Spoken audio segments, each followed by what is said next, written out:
Hello friends, welcome to learn with fun. আজ আমরা যেটা শিখে নেব খুবই সহজ বিষয়, কিন্তু আমরা এটা নিয়ে প্রায় কনফিউজড হয়ে যাই যে কখন আগে নটটা বসবে না পরে নটটা বসবে। তো চলে আসছি আজকের উদাহরণে, যে হি হ্যাজ এ পেন, তার একটা পেন আছে। এখন যদি এইটাকে আমরা নেগেটিভ ইন্টারোগেটিভ করতে যাই যে তার কি একটা পেন আছে, তাহলে আমরা কিভাবে বলবো? তাহলে আমরা বলবো যে has he not a pen, বা এটাও বলা যায় হ্যাজ হি নো পেন। এটা গেল প্রোনাউনের ক্ষেত্রে, হি হচ্ছে একটা প্রোনাউন। এখন যদি এটা নাউনের ক্ষেত্রে হয় সেক্ষেত্রে আমরা কি বলবো?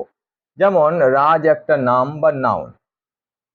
এখন যদি বলি রাজের একটি পেন আছে, Raj has a pen, Raj has a pen, রাজের একটি পেন আছে। তো এখন যদি বলি রাজের কি একটা পেন নেই, সেটাকে আমরা কিভাবে বলবো নেগেটিভ ইন্টারোগেটিভে? সেটা আমরা বলবো has not Raj a pen, has not Raj a pen.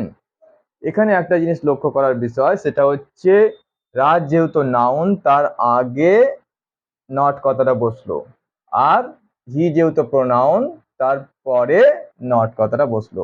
তাহলে আমরা এটা থেকে শিখতে পারলাম যে নেগেটিভ ইন্টারোগেটিভ সেন্টেন্স করতে গেলে হ্যাজ এর প্রোনাউনের ক্ষেত্রে হ্যাজ এর পরে নট বসে, আর নাউনের ক্ষেত্রে হ্যাজ বা হ্যাভ এর আগে নট বসে। So thank you for watching Learn with Fun and keep learning with me.